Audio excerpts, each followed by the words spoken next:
dakila at makapangyarihan na patuloy na kumikilos sa buhay po namin, maging sa aming kalagitnaan. Salamat din, Panginoon, sa mga salita mo na aming nga pong pag-aaralan sa hapon na ito. Dalangin ko, O God, patuloy na mangusap ka sa bawat isa. Naman Espiritu, salamat din po sa iyong presensya sa pangalan ni Jesus. Amen. Makakaupo na po tayo lahat sa presensya po. Praise the Lord. So, maging ang ating mga online viewers, isa po mapagpalang hapon sa bawat isa sa atin. So, kung may mga Bible po tayo, makipag-booklet po kayo sa akin in the book of Joshua chapter 1, verses 1 to 11. Yan po yung text po natin this afternoon. Okay. Praise the Lord. So, nandiyan na po ba tayo in Joshua chapter 1, verses 1 to 11. The title of our topic this afternoon, it is about divine direction. So, titingnan po natin dito sa ating text na may mga divine direction po na nais po ng Panginoon na ipahiwatig o ipaaral sa bawat isa sa atin. Okay, so we're going to start. Sabi po dyan sa verse 1, after the death of Moses, the servant of the Lord said to Joshua, son of Nun, Moses 8. So, dito po sa kwentong ito, ayan, patay na po si Moses at alam natin na ang successor niya, ang kanyang assistant before ay walang iba kundi si Joshua. At alam natin na si Joshua actually was born in Egyptian slavery, trained under Moses. And by God's choice, rose to his key position of leading Israel nung namatay po si Moses. Okay. So, sabi po rito, and actually, ang pangalang Joshua, it means the Lord saves. Kaya maganda ang pangalang Joshua. Kaya kung magkakaroon tayo ng ako na lang. No, ang pangalan niya ay Joshua. Joshua means the Lord saves. Okay. So, umpisa po tayo. Sabi diyan sa verses 1 and 2. Ayan, binasa natin yung verse 1 kanina. In verse 2, sabi niya, Moses, my servant, is dead. Now then, you and all these people get ready to cross the Jordan River into the land I am about to give to them, to the Israelites. So dito po sa verses 1 and 2, no, meron po tayong makikitang divine direction po ng Panginoon kay Joshua together with the Israelites. So number 1 direction is that, sabi ni Lord, the word, get ready, maghanda. Ang tanong, naghahanda po ba ang bawat isa sa atin? No? Dapat every day, every time in our life, we need to get ready kasi kailangan po natin na maging handa palagi, mga kapatid. So, paano ba tayo magiging handa? Ayan, tuturuan po tayo ni Ephesians chapter 6, verses 10 to 18. Dito, makikita po natin na sabi ni Lord, finally be strong in the Lord and in His mighty power. So, magpakatatag, magpalakas ang bawat isa sa atin. Dahil alam po natin na ang sitwasyon na nangyayari sa mundo ito, magulo ika nga. So, magulo man po ang mundo, pero tayo po na nananampalataya sa Panginoon, alam natin na makakapamuhay pa rin po tayo ng kapayapaan. And then in verse 11, sabi ni Lord, put on the full armor of God. Tanungin mo yun dyan sa katabi mo, memorize mo ba ang full armor of God? Baka dekada na tayo naglilingkod kay Lord, hindi pa natin alam ang full armor of God. Nakakalimutan natin. Kasi sabi, put on the full armor of God. Dapat palagi po nating suot ang armor of God. Kasi kung hindi po natin ito isusuot incomplete na isusuot natin, magiging talunan po tayo sa mundo ito. So dapat alam natin ano-ano ba ang mga full armor of God. Kasi sabi dyan, put on the full armor of God so that you can take your stand against the devil's schemes. Para mapagtagumpayanan po natin ang gawa ng dyablo, ang gawa ng kaaway sa buhay natin. paano natin mapapagtagumpayanan kung pupunta tayo sa labanan as a soldier of the living God? Incomplete naman po yung uniform natin. So remember, you and me, we are called soldier of the living God. Every day, every time nakikipag-battle po ang bawat isa sa atin. Kaya sabi natin kanina, always be ready. At dapat suot-suot po natin ang armor of God. Sige nga, i-review natin, isa-isahin natin. Sabi ulit doon sa verse 12, kasi sabi dyan, ang kaaway daw natin, sabi, for our struggle is not against flesh and blood. Hindi po flesh and blood, it refers to human.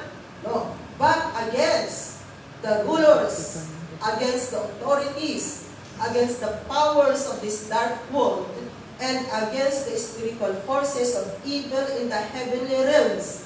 So, sila po yung tunay na kaaway, mga kapatid, na talagang mapanlinlang po sila. Kaya kung hindi po tayo magiging handa, palagi silang nandyan. Kahit na ngayon, nandyan sa tabi mo, hindi mo lang nakikita because there are spirits. No? Hindi natin pwedeng sabihin, naku, dito sa loob ng church, walang demonyo dito. Merong demonyo maging sa loob ng church, mga kapatid. No? Hindi po tayo exempted na talagang nandyan sila aali-aligid sa buhay po natin.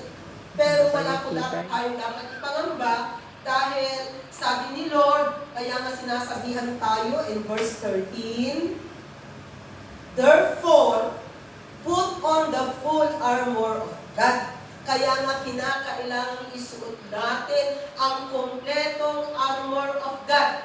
So that when the day of evil comes, ano po yung day of evil comes? Pag dumating ang bagyo sa buhay, pag dumating ang testing, trials, persecution, mga nangyayari sa buhay po natin na hindi ka nais-nais, pwede natin mapagtagumpayanan. Yan po ang sabi niyan sa kanyang salita.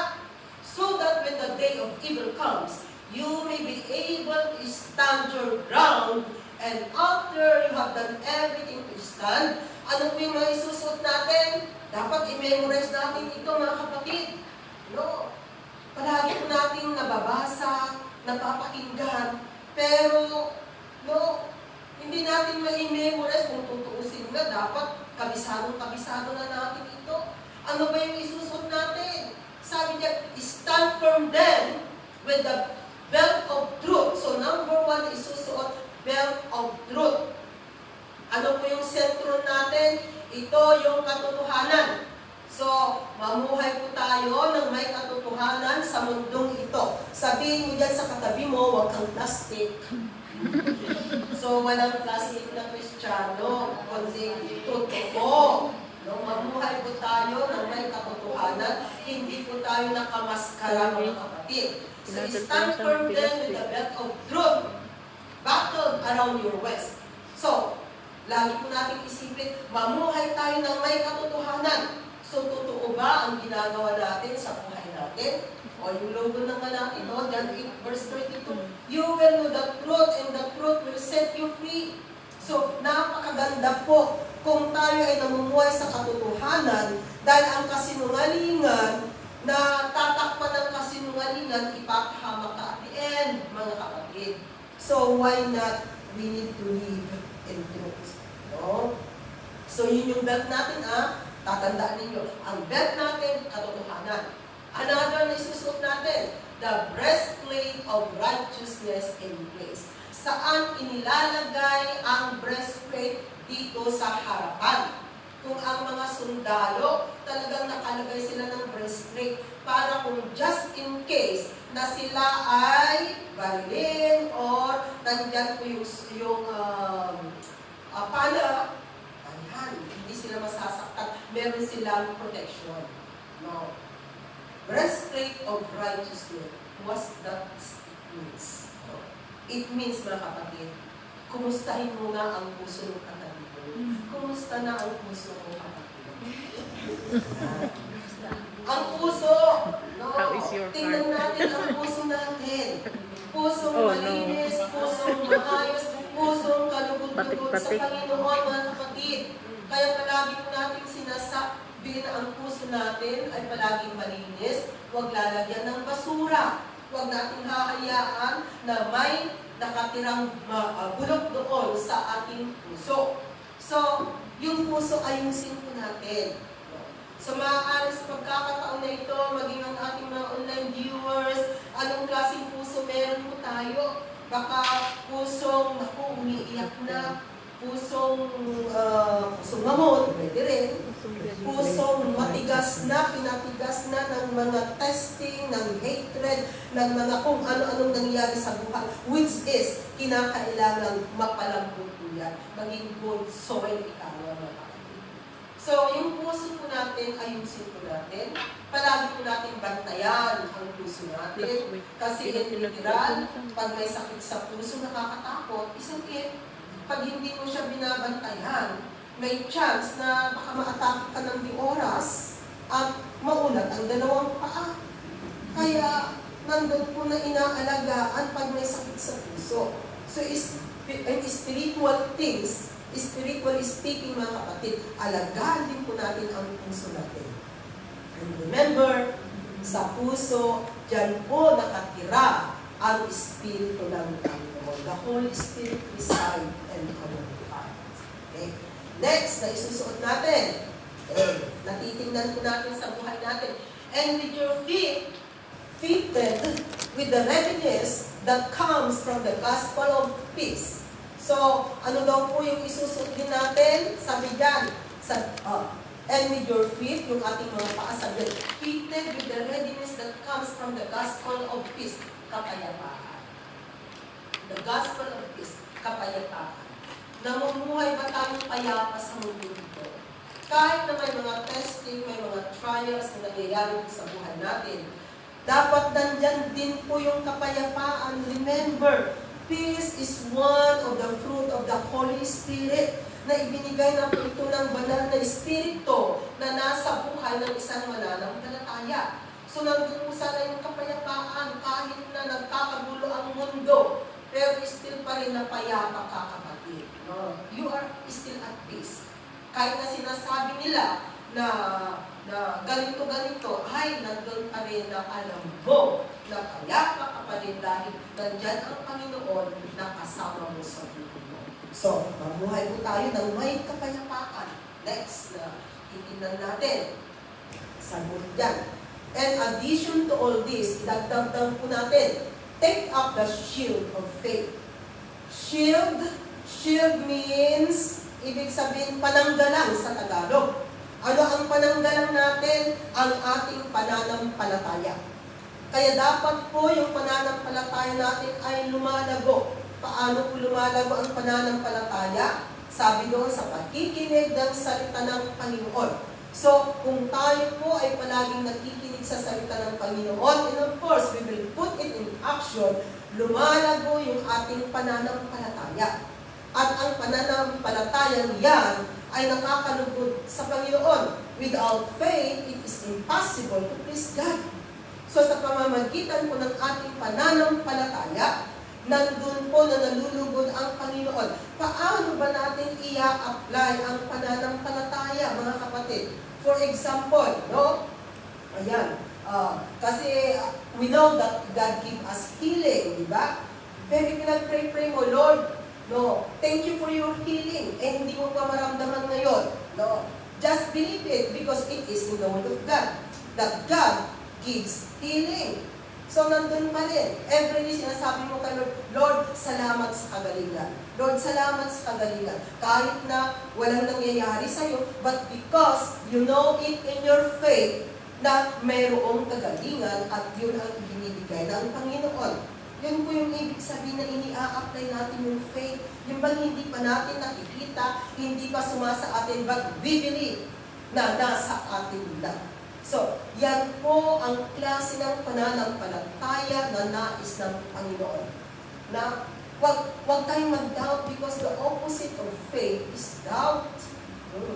Doubt, mga kapatid, double-minded. Nakafocus lamang po tayo sa Panginoon. So, ang ating pananggalang, ito ay yung ating pananampalataya. Kaya kung titirahin ka, papanain ka ng kaaway, kapatid, ang pananggalang mo ay ang iyong pananampalataya. Pananampalataya. Kaya kung yung pananampalataya mo, yung pananggalang mo, no, at papanain ka ng kaaway, ay, hindi magwawagi, hindi siya magwawagi. Kaya mahalaga yung pananampalataya. Ito po yung ating pananggalang, the shield of faith. Every day, every time na suot-suot natin. And then next, sabi diyan in verse 17, take the helmet of salvation. Saan inilalagay ang helmet? Sa ulo. So, yung mind. No? Kaya yung mind natin, do not doubt, at tingnan po natin kung anong klaseng kaisipan meron tayo. No? As we have Jesus Christ in our life, we have already the mind of Christ. No? We have already the mind of Christ. Kaya dapat mag-isip po tayo katulad ng pag-iisip ng ating Panginoon Jesus. Nag-iisip ba ng masama si Kristo? Diba? Hindi. Di huwag kang mag-isip din ng masama. Kung sinasabi mong you have the mind of Christ, no? Ano sa palagay mo paano mag-isip ang Panginoon? Eh di mga kaisipang nakakalubog, eh di ganun din ang isipin natin. If we have the mind of Christ. So, ayan, tingnan po natin. And then, the sword of the Spirit, which is the Word of God. Bakit tinawag po na sword of the Spirit ang Word of God? Isingit ko nga, Hebrews 4 verse 12. Sabi doon sa Hebrews 4 verse 12, kasi makapangyarihan po ang salita ng Panginoon. Sabi niyan, for the Word of God is living and active, buhay at makapangyarihan ang salita ng Panginoon. Sharper than any double-edged sword. O mas matalas daw kaysa doon sa magkabilang talim. Kung punyan sana, magkabilang talim yun. Knife, magkabilang talim din. Ayan. It penetrates even dividing soul and spirit, joints and marrow. It judges the thoughts and attitudes of the heart. Kaya pala no wonder, minsan, no, nakikinig tayo sa salita ng Panginoon and then parang natutusok yung puso natin. Lalo na pag yung sinasabi ng preacher ay parang buhay natin, o kawangis ng buhay natin, o nangyari sa atin, o yun yung ating pinagdadaanan. And then para bang sinasabi sa harapan na ganun ka? No? O di kaya minsan nasasaktan tayo because of the Word of God na ating napapakinggan, na ating nababasa. No? Sino sa atin dito yung naranasan ng masaktan because of the Word of God? Na minsan nagagalit ka pa nga sa preacher. No? Kaya minsan alam po ninyo kawawa po yung preacher. No? Kasi nararanasan nilang may mga nakikinig na nagagalit sila sa preacher. Diba? Nandun na sinasabi nila na preacher yan, galit sila sa preacher. Wala naman siyang ginagawang masama, kundi inihayag lang ang salita ng Panginoon. At meron din namang isinusumbong ang preacher dahil sa salita ng Panginoon na kanyang sinasabi. No? Kaya mga kapatid, huwag po tayong magalit kung sino man po ang maghayag ng salita ng Diyos. At tayo ay talagang, nasaktan tayo, natusok yung ating mga puso. Dapat magpasalamat tayo. Alam po ninyo, pag nasasaktan po tayo sa salita ng Panginoon, dapat magpasalamat tayo dahil nagpapatunay lamang na buhay pa tayo at maaari pang magbago.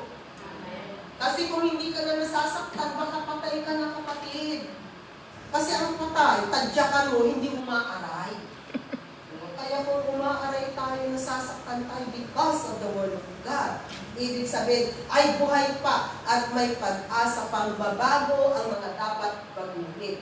Kaya salamat dahil makapangyarihan ang salita ng Panginoon. At yung last verse po natin in Ephesians chapter 6, verse 18, at ito, and pray in the Spirit on all occasion with all kinds of prayers and requests. With this in mind, be alert and always keep on praying for all the saints. Prayer. So, ano-ano po yung dapat natin isuot? Ang ating sentron ay ang katotohanan, of truth. Ang ating breastplate of righteousness, yung puso natin, ayusin natin, tingnan natin yung puso natin. The gospel of peace, kapayapaan. Mamuhay po tayo ng may kapayapaan. Ang ating pananggalang, yung ating pananampalataya. No? Kaya yung faith natin, dapat lumalago siya. No? Nagiging matatag. Ang helmet of salvation, tingnan natin, gwardiyahan natin kung anong klaseng mag-isip tayo mga kapatid, yung ating mind. The sword of the Spirit, ang salita ng Panginoon ay mahalaga. Kaya mahalagang makinig tayo ng salita ng Panginoon dahil ito ang pagkain ng ating kaluluwa at espiritu. And of course, prayer. Prayer. Kumusta yun natin yung ating prayer life? No. Huwag natin hayaan na mayroong, sabi ko nga palagi kong sinasabi, meron kang pag-aari at mahal na mahal mo kapatid na isang magnanakaw sa buhay mo. Kilala mo ba kung sino siya? No. Sino? Si cellphone. Yung cellphone mo, yung cellphone natin. No? Minsan yan, talagang ninanakaw niya ang oras natin. Ano ang ninanakaw niya? Oras ng panalangin, oras ng pagbasa ng salita ng Panginoon, oras ng pamamahinga, oras ng pagtulog. Pati yung oras ng pagtulog, imbis na matutulog ka na nga lang, ay dahil sa cellphone, wala na. Kaya tingnan ko natin. No? Manalangin. Prayer. So, get ready. Yan ang sabi ng Panginoon kay Joshua. Okay, let's go to verses 3 and 4. Sabi doon sa verses 3 and 4, I will give you every place where you set your foot as I promised Moses. Kaya every place sabi diyan, kaya yung lugar na inaapakan ninyo, tinatapakan natin, di ba yung bahay ni Amo, di ba inaapakan natin? Ikaw pa lang naglilinis doon eh. O di ba lagi mong inaapakan? Sabi doon sa verse 3, balikan natin doon sa verse 3. I will give you every place where you set your foot as I promised Moses. Kaya every place po na mapuntahan natin, claim it. Lord, this place belongs to you, Panginoon.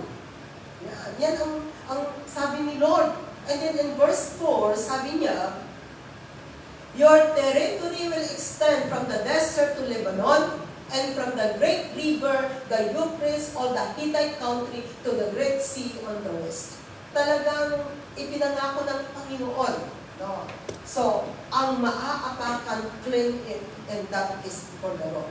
So, number 2, na divine direction ng Panginoon, sabi niya kay Joshua is that, Joshua, you need to realize your greatness in God. Joshua, dapat makita mo na pinili kita, na meron akong gagawin sa buhay mo, ipagkatiwala mo lamang sa akin ang buhay mo. Hindi lamang po para kay Joshua ito, but even for you and for me, mga kapatid. Realize your greatness in God. Huwag mong sabihin na, ganito na lang buhay ko sa mundong ito, kawawa naman ako, hanggang kailan kaya matatapos ito. Kapatid, remember, pinili ka ng Panginoon, ikaw ay naiiba, ikaw ay anak ng Diyos. No? Na kung tutuusin sa mata ng Panginoon, you are the apple of the eyes of God. Kaya yun po yung magbibigay encouragement sa bawat isa sa atin. Inaapi man tayo, no? Sinasabihan man tayo ng masalitang minsan hindi natin matanggap, but praise the Lord, because sabi ni Lord, realize your greatness in God, dahil dakila ka sa mata ng Panginoon. Kaya, yun po yung sabi ng Panginoon. Hindi lamang kay Joshua, even for you and for me. In Matthew chapter 19, verse 26, sabi yan, 26. Okay. Matthew 19, verse 26. Sabi po sa Matthew chapter 19, verse 26, Jesus looked at them and said, with man this is impossible, but with God all things are possible. Remember, tayo po ay naninilbihan sa isang Diyos na walang imposible sa Kanya. Kung imposible sa tao, walang imposible kay Lord. Kaya yun po dapat yung ating tingnan. Walang imposible sa Panginoon. Dahil tunay po na siya ay dakila at makapangyarihang Diyos. And 1 John chapter 4 verse 4, sabi dito doon, okay, you, their children, are from God and have overcome them, because the one who is in you is greater than the one who is in the world. Kaya dito makikita po natin, sino ba yung who is in us? It is the Lord Jesus Christ. We have the Spirit of God residing in our heart. And that is greater than the one who is in the world. Ang nandito po sa mundo ay walang iba kundi ang letter G, small God, no? Na walang iba kundi si Satan. Kaya sabi doon, he is the God, small g, of this world. No? Mas makapangyarihan kung ihamak. No? The one who is in us. Kaya, wala tayong dapat ikatakot, wala tayong dapat ipangamba, as long as nandyan ang Panginoon, as long as kasama natin ng Diyos, partner natin siya sa buhay natin. Remember, ang Diyos po ni kailanman hindi kanya iiwanan. Tao lamang po ang nang-iiwan sa Diyos. Kaya kahit ano po nangyayari sa buhay natin, kapit lamang tayo mga kapatid. No? Kung nagkakagulo yung buhay natin, aalis ka sa presensya ng Panginoon, saan ka pupunta? Lalo ka lang mapapahamak. Kaya kung magulo yung buhay natin, lalo sana tayong kakapit sa Panginoon. Dahil siya, sabi natin kanina, walang imposible sa Kanya at kayang-kaya niyang ayusin, maguluman ang buhay, maguluman ang sitwasyon. Dahil siya lamang po ang pag-asa sa mundo nito. Okay. Go back to verse 5. Sabi doon sa verse 5 po, and Joshua chapter 1, verse 5 muna tayo. Okay. Sabi niya, no one will be able to stand up against you all the days of your life. Ay, ang ganda ng sinabi ni Lord kay Joshua, di ba? No one will be able to stand up against you all the days of your life. No? Tanggapin po natin itong word na ito, na hindi lamang po para kay Joshua, even for us, na habang ikaw at ako ay nabubuhay sa mundong ito, walang sinumang makakagapi sa atin. Yan ang ibig sabihin, no? Ng verse 5 na yan, no? No one will be able to stand up against you all the days of your life. As I was with Moses, so I will be with you. I will never leave you nor forsake you. And this is the promise of God, na tunay po, hindi po tayo iiwanan ng Panginoon. So, number 3 po natin, number 3 divine direction is that, go forth knowing that God is in you. Go forth knowing that God is in you. Huwag kang mag-atubili, kapatid. Just go on, move on. Sabi ng Panginoon, move on. Diba? Move on, brother, sister, move on. Sabi ni Lord, go forth knowing that God is in you. Dahil ang Diyos po ay kasama natin, hindi po tayo pababayaan ng Panginoon. He will never leave us nor forsake us. Yan din po ang sabi niya sa kanyang salita. It is also written in, I think, it is in the book of Hebrews 13, verse 15, if I'm not mistaken, kasi hindi ko yan sinabi. Hindi po nakalagay yan. Nasabi doon ng pangako ng Panginoon, I will never leave you nor forsake you. Tingnan natin. Hebrews 13, verse 15 yata, in the New Testament. Kasi I know that there is in the book of Hebrews. Hebrews 3, or 12. Okay, in the book of Hebrews chapter 12. 13 verse 5. Not 15. Hebrews 13 verse 5. Okay, sabi ni Lord dyan, give your lives free from the love of money and be content with what you have because God has said, pangako ng Panginoon, never will I leave you, never will I forsake you. So, ito pong salitang ito, no, na-receive ni Joshua in the Old Testament, doon sa binasa natin, in Joshua chapter 1, verse 5. Pero dito makikita rin po natin in the book of Hebrews na ang pangako ng Panginoon, never will I leave you, never will I forsake you. Pero ano yung dapat natin gawin? Keep your lives free from the love of money. Dahil ang money, ipapahamak po tayo, and be content at maging contento sa buhay because alam ni Lord ang pangangailangan natin and God is able to provide our needs. Psalm 56 verses 3 to 4. Sabi doon sa Psalm 56 verses 3 to 4.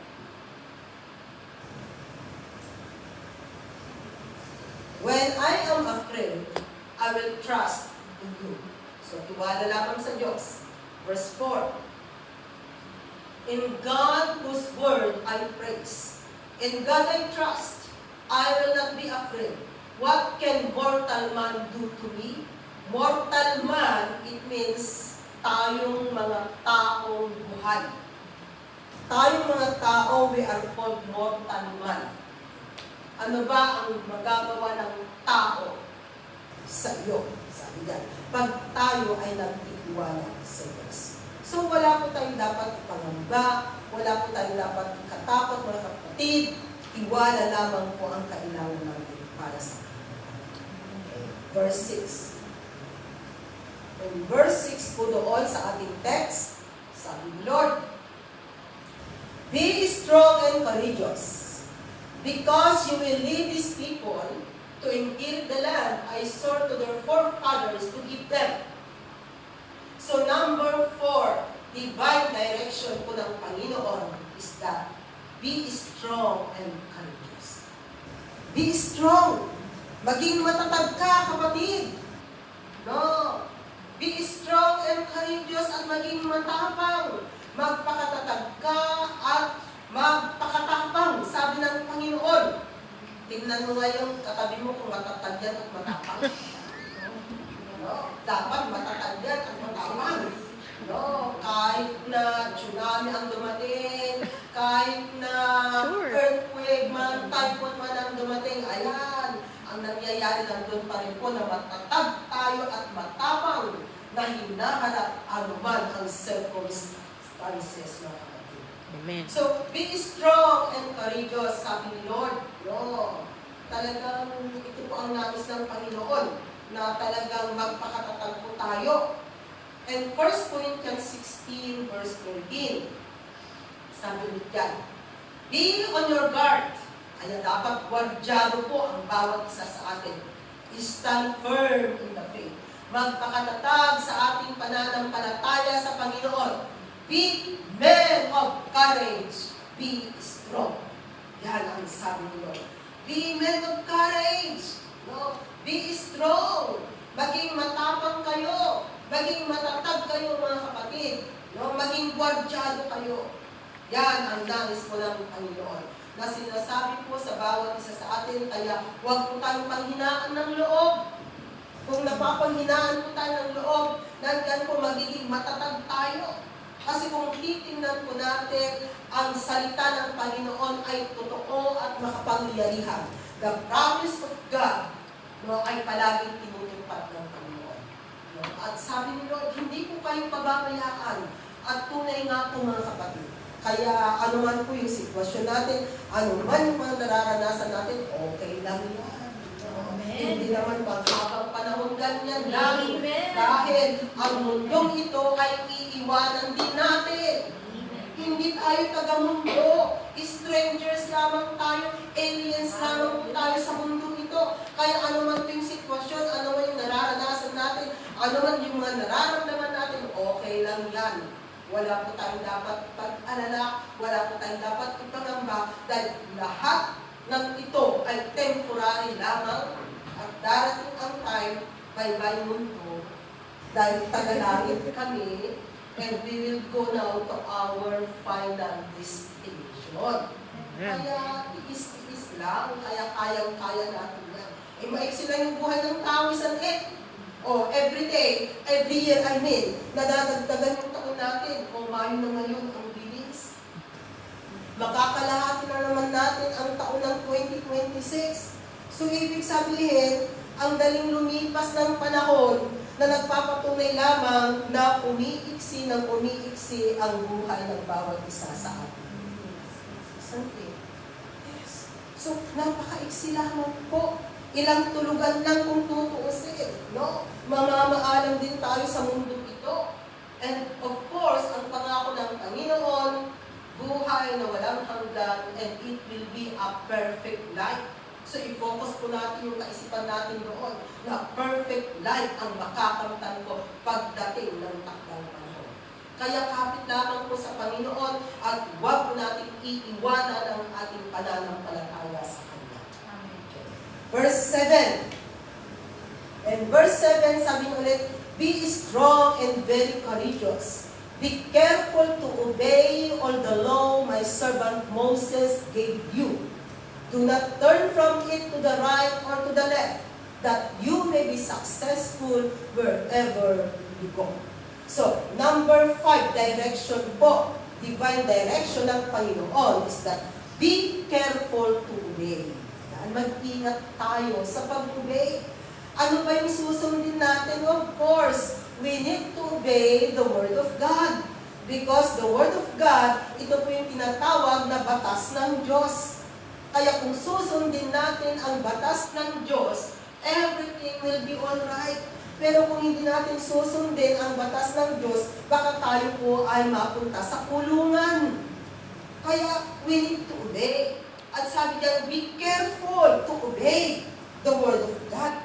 Deuteronomy 28, verses 1 to 14. So, tignan natin. Sabi niya, if you fully obey the Lord your God and carefully follow all His commands I give you today, the Lord your God will set you high above all the nations on earth. Tingnan ko yung pangako ni Lord, no?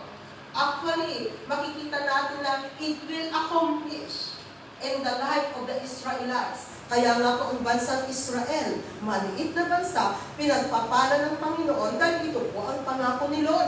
Talaga literal na ipinangako ni Lord sa bansang Israel. Nasabi niya, if you fully obey the Lord your God, kasi yung kanilang mga ninuno before, nag-obey sila. Pero pag once na nag-disobey sila, ay merong nangyayari sa kanila.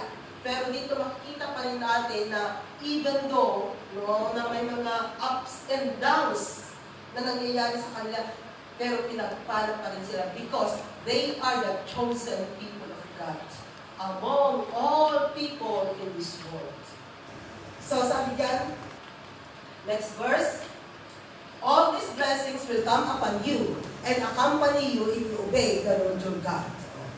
And then next verse, you will be blessed in the city and blessed in the country. So, ibig sabihin, kahit na ibalik tayo sa Pilipinas, nandun yung pagpapala.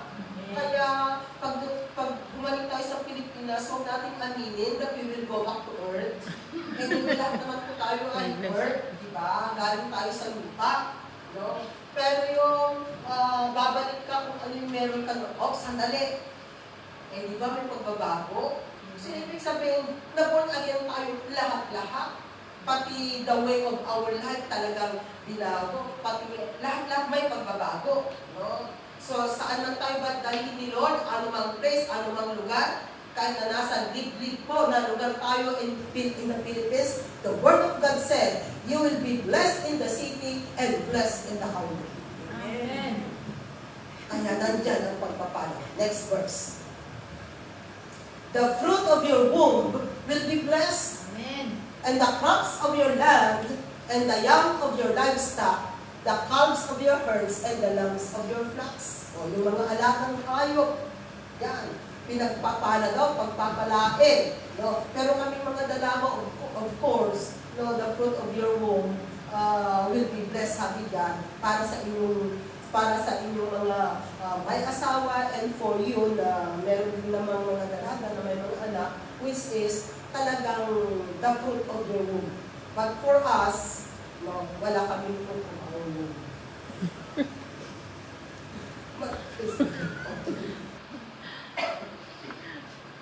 Next verse. Your basket and your kneading trough will be blessed. Pero ang pagpapala, umaagos, because we believe na kami rin po ay nagiging daluyan ng pagpapala. Next verse. You will be blessed when you come in and blessed when you go out. O, tignan po ninyo sinasabi ng Panginoon. Go out and come in, nandiyan ang pagpapala. Verse 7. The Lord will grant that the enemies who rise up against you will be defeated before you. They will come at you from one direction, but flee from you in 7. Kaya kahit na yung mga nanggugulo sa buhay natin, ay, palalayasin ni Lord. Kaya okay lang, kahit na may manggulo sa buhay ninyo, hayaan lang ninyo, kasi ang kakampi ninyo ay Panginoon. Verse 8. The Lord will send a blessing on your barns and on everything you put your hand to. So dapat i-claim natin, lahat ng hahawakan natin ay pagpapalain ni Lord. Hindi yung hawakan mo yung washing machine sira, yung vacuum sira, yung rice cooker sira. So, dapat po lahat, no, ng hinahawakan natin, gawa ng kamay natin ay pagpapalain ni Lord. The Lord your God will bless you in the land He is giving you. Ito, i-claim din natin. The Lord your God will bless you in the land He is giving you. Ano yung land natin ngayon? Yung ating employment. Sige, i-claim mo lang. No? Kahit na iba yung nangyayari, i-claim mo lang. Lord, I am blessed in this land. Amen. You declare it every time. Lord, thank you. I am blessed in this land. And then next verse, sabi niya, the Lord will establish you as His holy people, as He promised you on oath, if you keep the commands of the Lord your God and walk in His ways. Kaya kung ikaw at ako ay patuloy pa rin wholeheartedly, mga kapatid, na naglilingkod sa Panginoon, ay believe po na hindi po tayo pababayaan ng Panginoon. Natutoo po ang pangako ng Diyos na hindi niya tayo iiwanan, tutulungan, gagabayan. Dahil si Lord po, alam po niya ang limit ng bawat isa sa atin. Alam niya yung hangganan natin. No. Alam ni Lord, kung talagang nakikita ni Lord na hindi na natin kaya, gagawa ng kaparaanan si Lord. Amen. Pero pag nakikita niya na kaya mo pa, o sige lang, kasi kaya mo pa eh. Hanggang sa totally talaga na ma-accomplish mo and then you will win everything, 100%. No? That is for our own good, mga kapatid. Hindi man natin makita ngayon, pero makikita natin bukas. Yes. So, yan. Next verse, hanggang 14 ang basahin natin. Then all the peoples on earth will see that you are called by the name of the Lord and they will fear you. Ayan, magkakaroon ng pagbabago. No, you claim it. No. Kaya nga sabi ko kanina sa isang kapatid, congratulations kasi nag-recontract. So, ibig sabihin, nakita ng amo, may nakita si employer. No? Kasi kung wala siyang nakita, di ba, hindi tayo nire-recontract ng amo. Eh, gusto ka, sige na, kahit na ganun siya sige. No? Tingnan natin kung sino yung at the end, kung sino yung... pero may nakita siya. Kasi kung wala siyang nakita, ay, hindi na kami nire-recontract ng mga amo. Ibig sabihin, there is something na nakita nila sa buhay mo. Amen. Kaya gusto ka pa rin nila. Pag nire-contract ka ng amo, ibig sabihin gusto ka pa ng amo. Amen. Yes. So, hindi natin makikita mga kapatid. No? Ito po sana yung magbibigay encouragement sa bawat isa sa atin. Although minsan talagang itong phrase kasi ito, no? Asan ba yung as a Christian, you don't have the right to be offended. Lord, Christian ako. I don't have the right to be offended. Diba? Amen. 10, sabi niya, then all the peoples on earth will see that you are called by the name of the Lord, and they will fear you. Verse 11, the Lord will grant you abundant prosperity, and the fruit of your womb, the young of your livestock, and the crops of your ground, in the land He swore to your forefathers to give you. Verse 12, the Lord will open the heavens, the storehouse of His bounty, to send rain on your land in season and to bless all the work of your hands. Pagpapalain niya ang lahat ng gawa ng kamay natin. You will lend to many nations, but will borrow from them. Imagine that, mga kapatid, no? Ikaw ang magpapautang at hindi ka mangungutang. Hindi ka mangungutang, kundi ikaw ang magpapautang.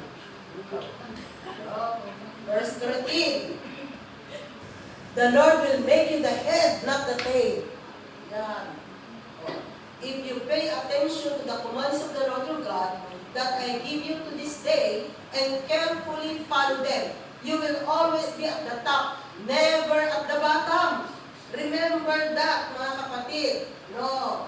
Tayo po ay ginawa ni Lord na tayo yung nasa itaas, hindi nasa ibaba. You are always on the top. Hindi po tayo buntot, kundi tayo yung leader. And verse 14, sabi na, do not turn aside from any of the commands I give you today, to the right or to the left, following other gods and serving them. Ang susi po natin, maglingkod po tayo ng buong puso, buong katapatan sa Panginoon, and we can claim all His promises. Amen. Yan po ang pangako ng Panginoon. So, go back to verses 8 to 11 in our text. And that is the number 6, divine direction of the Lord. Sabi niya, do not let this book of the law depart from your mouth. Meditate on it day and night, so that you may be careful to do everything written in it. Then you will be prosperous and successful. Imagine that, na i-meditate daw natin yung salita ng Panginoon day and night. Susi ito, no? At kung susundin natin, be careful to do everything written in it. Ito yung susi para ikaw at ako ay magiging prosperous and successful na namumuhay po sa mundong ito. Verse 9, sabi niya, have I not commanded you? Be strong and courageous. Do not be terrified. Do not be discouraged. For the Lord your God will be with you wherever you go. Verse 10. Sabi dun sa verse 10, so Joshua ordered the officers of the people. And verse 11, go to the camp and tell the people, get your supplies ready. 3 days from now, you will cross the Jordan here to go in and take possession of the land the Lord your God is giving you for your own. Okay? So, ang number 6 po na divine direction ng Panginoon is that the book of the law shall not depart from your mind. The book of the law, mga kapatid, ito po yung number 6 po na divine direction ng Panginoon. The book of the law shall not depart from your mind. Nandun po sana na palagi natin isipin. Dahil ang salita ng Panginoon ay makapangyarihan. At kung ito po ay ating sinusunod, no, ang kakambal po niya ay pagpapala. Lumalagas ang pagpapala. Psalm chapter 1 verses 1 to 3. Sabi diyan, blessed is the man who does not walk in the counsel of the wicked, or stand in the way of sinners, or sit in the seat of mockers. Kaya titingnan po natin kung sino yung mga isinasali natin sa buhay natin.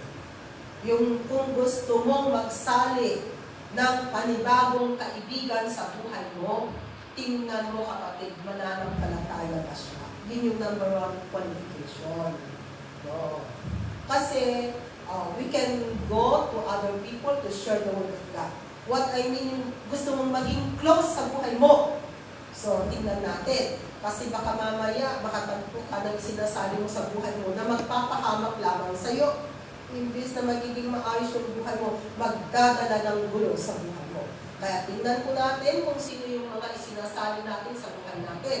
Kaya sabi dyan, sinasabihan po tayo, no, na blessed is the man who does not walk in the counsel of the wicked, or stand in the way of sinners, or sit in the seat of mockers. Kaya titingnan natin yung mga taong gusto natin isali, especially isali sa buhay natin.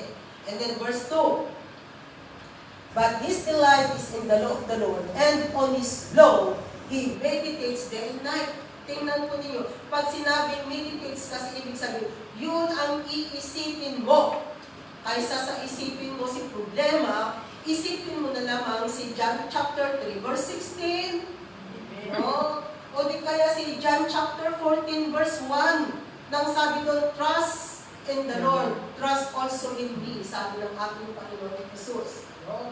Isipin natin ang salita ng Panginoon. Kaya maganda po kung meron tayong memory verses, yun yung isipin natin. Kaysa isipin mo yung sinabing problema sa iyong kahapon, o di kaya kanina, ay isipin mo na lamang yung salita ng Panginoon na ang sabi niya in Matthew chapter 11 verse 28, come to me, you who are weary, and I will give you rest. O, diba? So, yun yung sinasabi ng Panginoon. No, meditates day and night. And verse 3, tingnan ko ninyo yung magiging result niya.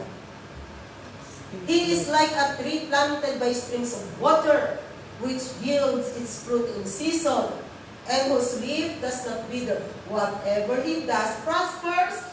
Talagang kaakibat po nito, kasama po nito ang pagpapala. Kaya kung titingnan natin, ang Diyos po na lumalang ng lahat-lahat, tumawag sa iyo at sa akin, ang nais po niya ay bigyan tayo ng pagpapala. Kaya sabi po ng Panginoon, anuman ang gagawin natin, nandyan po ang siksik, liglig, umaapaw na pagpapala na ibibigay ng Panginoon sa buhay ng bawat isa. Ano ang gagawin natin? Meditates the Word of God. Ang salita ng Panginoon, no, the book of the law shall not depart, sabi yan from your mouth. Kaya mga kapatid, ito po yung divine direction ng Panginoon kay Joshua. At alam natin na sila po ay naging tagumpay. Kaya nga may bansang Israel na nagpapatunay na nagtagumpay sila sa labanan, na nakuha nila ang lupain. Although right now, yan na naman ang sitwasyon, kaya meron pong awayan sa Middle East, sa Israel. No? Nag-aaway sila, pero nakita po natin yung kapanahunan po ng kwento ni na Joshua, talagang nanalo sila. No, nakuha nila yung lupang yon, the land of the Canaanites, na siya ngayon ang bansang Israel. So, what are the divine direction of the Lord? Sabi natin kanina, get ready. Maging handa po tayo, mga kapatid. So, always be ready. No, tingnan natin, be watchful. Number 2, realize your greatness in God. Tinawag ka ng Panginoon, ikaw ay anak ng Diyos, ikaw ay dakila sa kanyang paningin. You are the apple of the eyes of God. Number 3 is that go forth knowing that God is in you. Huwag po tayong matakot, mga kapatid. Move on, dahil kasama po natin ang Panginoon. He will never leave us nor forsake us. Number 4, sabi niya, be strong and courageous. Maging matapang tayo at magpakatatag, mga kapatid, upang sa ganun po ay mapaglabanan natin anuman ang nangyayaring sitwasyon sa buhay natin. Number 5 is that be careful to obey. Ayan, sumunod tayo. Ano ang susundin natin? Ang salita ng Panginoon, ang batas ng Diyos. Number 6, sabi niya, the book of the law shall not depart from your mind. Isipin natin, meditate the word of God day and night.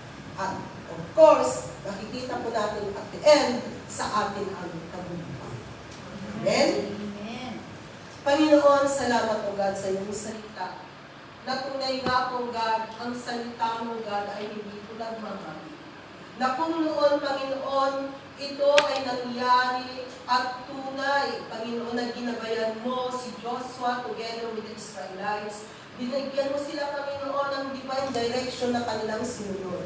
Panginoon, even right now, O God, ay pwede rin po namin i-apply ito sa pang-araw-araw po na aming buhay. Dahil ang Diyos ni Joshua ay siya rin po ang Diyos na aming pinaglilingkuran. Dahil ikaw ang Diyos na hindi nagbabago, you are the same yesterday, today, and forever. Yes. Kaya pwede mong gawin, Panginoon, sa buhay din po ng bawat isa na ibuhos ang pagpapala sa aming mga buhay. Kaya nga po, Lord God, dalangin po na patuloy na palaguin mo at patatagin sa pananampalataya ang bawat isa, Lord, na nandun palagi ang desire, O God, na maglingkod sa iyo ng buong puso katapatan. Salamat, Panginoon, dahil pinili mo po ang bawat isa. Salamat, Panginoon, dahil ibinigay mo na po ang aming mga pangangailangan sa mundong ito upang kami po ay makapamuhay na isang tagumpay. Kaya, Panginoon, lubusan po ang aming pasasalamat sa iyo dahil tunay ikaw ang Diyos na nararapat sambahin at nararapat purihin. Panginoon, salamat at ibinabalik ko sa iyo mataas na papuri sa pangalan ni Jesus. Amen. Balik po sa akin.